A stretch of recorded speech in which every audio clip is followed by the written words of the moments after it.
পুরো ম্যাচে যিনি ছিলেন হিরো, টাই বেকারে তিনিই হলেন ভিলেন।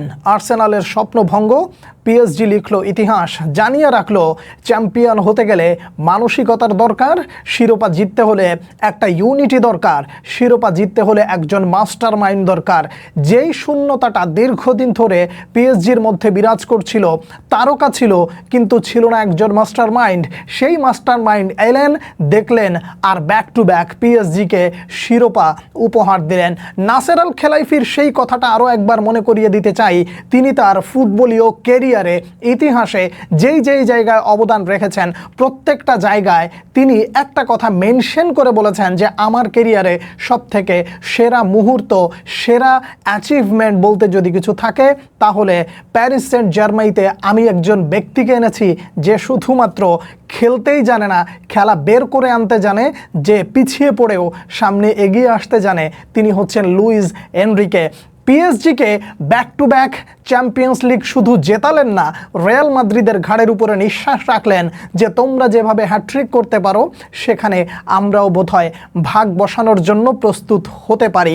আর্সেনালের খেলাটা দেখলে আপনি বোধহয় কিছুটা দুঃখ পেতে পারেন। শুরুতেই এগিয়ে যাওয়া, তারপরে গ্যাব্রিয়েল মেগালাসের দানবীয় পারফরমেন্স, এরপরে ঠিক তার পেছনে ডেভিড রায়ার অতি মানবীয় পারফরমেন্স। দুজন ব্যক্তির কথা উল্লেখযোগ্যভাবে বলতেই হবে। একদিকে যেমন গ্যাব্রিয়েল মেগালাস ডিফেন্সে ওয়াল হয়ে দাঁড়িয়েছিলেন, অন্যদিকে ঠিক তার পেছনে ডেভিড রায়া যদি না থাকতেন তাহলে আর্সেনালের পেনাল্টি পর্যন্ত যাওয়া হতো কিনা সেটা নিয়ে সব থেকে বড় সন্দেহ জেগে বসে। এক গোল দেওয়ার পরে আর্সেনাল যেভাবে একেবারে ডিফেন্সে দাঁড়িয়ে গেল এবং নিজেরা আত্মরক্ষার জন্য দাঁড়িয়ে গেল, নিজেদেরকে ঠিকঠাক রিসিভ করতে পারলো। তারা শেখালো একটা গোল দেওয়ার পরে কিভাবে ডিফেন্ড করতে হয়। কিন্তু প্রশ্ন হলো, প্রতিপক্ষ পিএসজি ডাগ আউটে দাঁড়িয়ে আছেন সেই মাস্টার মাইন্ড লুইস এনরিকে শিষ্যদেরকে মোটামুটি ভালো করে বুঝিয়ে দিলেন, নার্ভ ধরে রাখো, ফাইনাল জিততে হলে নার্ভ খুব ইম্পর্ট্যান্ট। যেখানে দম ধরে রাখতে হয়, খেলতে হয়, একটা মুহূর্তের জন্য অপেক্ষা করতে হয়। সেই আর্সেনাল করলো ভুল, সেই ভুলের দিতে হলো মাসুল। সেই মাসুলের নায়কটাকে, মাসুল ভালো মতো শিক্ষাটা দিল কে? ওসমান ডেম্বেলে। ছিলেন হাসপাতালে, কাদের ডেরায়, সে গল্পে অন্য একদিন যাওয়া যাবে। হাসপাতালের বিল দিল কারা, ফল খাচ্ছে কারা, এই গল্পটা আজ না হয় অন্য কোনো দিন বলা যাক। সেই ফাইনালে তিনি পিএসজিকে ফিরিয়ে আনলেন এবং গোল দেওয়ার পরে মাথায় হাত দিয়ে বললেন যে শান্ত থাকো, নার্ভ ধরে রাখো। যেমনটা গুরু বলেছিলেন ডাগ আউটে দাঁড়িয়ে, মাথায় মাথা রাখো না, চোখে চোখ রাখো, মাথাটা ঠান্ডা রাখো, সময় ফিরে আসবে। 90 মিনিটের একেবারে উত্তর প্রশ্ন ছোড়াছড়ি অনেক হলো, চেষ্টাটা কম ছিল না, কিন্তু শেষ মুহূর্তে এসে একটা প্রশ্ন থেকে যায়, এই 90 মিনিটে রেফারি কি পক্ষপাতমূলক কোনো সিদ্ধান্ত দিয়েছেন কি? প্রশ্নটা আপনার কাছেই থাকলো, উত্তরটা আপনি লিখবেন। যেমনটা দেখেছেন, কেমন দেখেছেন, সেই উত্তরটা আপনিই বলবেন। প্রথম 90 মিনিট শেষ, এরপরে ছিল কেবলমাত্র আনুষ্ঠানিকতার 30 মিনিট, যেখানে পিএসজি দেখালো আমরা এই মুহূর্তে এসেও একের পর এক চাপ প্রয়োগ করতে পারি। আর্সেনাল বলল আমরাও ডিফেন্ড করতে পারি। শেষ পর্যন্ত খেলা গড়ালো টাই বেকারে। যা আপনি দেখেছেন, খুবই ভালো করে বুঝেছেন। শেষ পর্যন্ত পিএসজি জিতে গেল কোন জায়গাটায়? একেবারে শেষ মুহূর্তে এসে, শেষ পেনাল্টিতে। যার হওয়ার কথা ছিল হিরো, যার হওয়ার কথা ছিল এই ম্যাচের আরও একজন নায়ক, যদি আর্সেনাল জিততো, দুজন ব্যক্তির কথা উল্লেখযোগ্যভাবে নেওয়া হতো। একজন হচ্ছেন ডেভিড রায়া, আর একজন হচ্ছেন গ্যাব্রিয়েল মেগালাস। একজন প্রতিপক্ষ হিসেবে বলেন কিংবা রাইভাল হিসেবে যদি কেউ এই মুহূর্তে বলে, ওই সেই ব্রাজিলিয়ান যারা কিনা ট্রাইবেকারে এসে ঠিকঠাক মতন নক করতে পারে না। আপনি এই তোহমতটা বা এই দোষটা আপনি গ্যাব্রিয়েল মেগালাসকে দিতেও পারেন, আবার নাও পারেন। কিন্তু মনে রাখবেন, যতগুলো পেনাল্টি হয়েছে তার ভেতরে 2টা বেস্ট পেনাল্টি কিন্তু সেই ব্রাজিলিয়ানরাই দিয়েছে। একজনকে আরেকজনকে নাম মেনশন না করলেও আপনি ভালো করে এতক্ষণে বুঝে গেছেন আছেন গ্যাব্রিয়েল মার্টিনেল্লি, আর অপর পাশে পিএসজির হয়েছিলেন বেরালদো।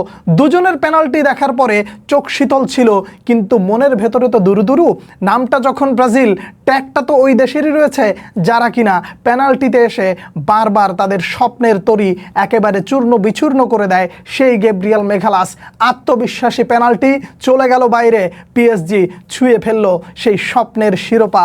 একেবারে উল্লাসে মুখর পরিবেশ, পিএসজি জানান দিল ইউরোপ আমরা প্রস্তুতি নিচ্ছি। সেই প্রস্তুতির ফলটা বোধহয় পরপর 2 বার চ্যাম্পিয়ন্স লিগ জিতে তারা দেখিয়ে দিল আমরাও পারি।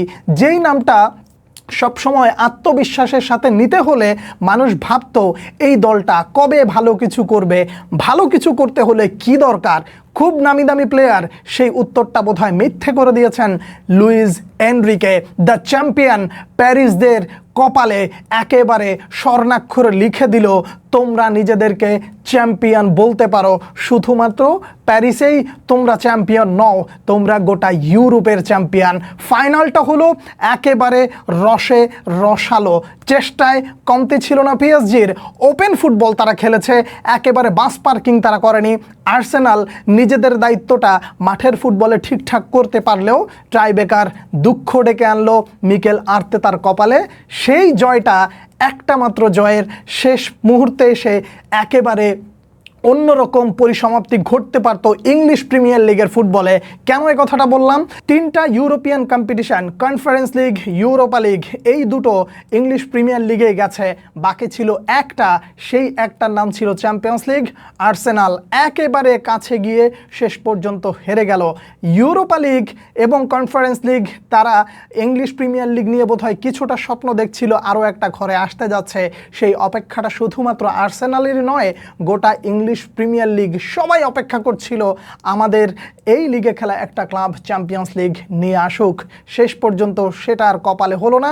প্যারিস লিখলো ইতিহাস, জানান দিল আমরাও হ্যাট্রিক চ্যাম্পিয়ন্স লিগ জিততে পারি, সে আত্মবিশ্বাস আমরা তৈরি করে ফেলেছি। কি হবে আগামী সিজনে, সেই গল্পটা আগামী সিজন পর্যন্তই থাকুক।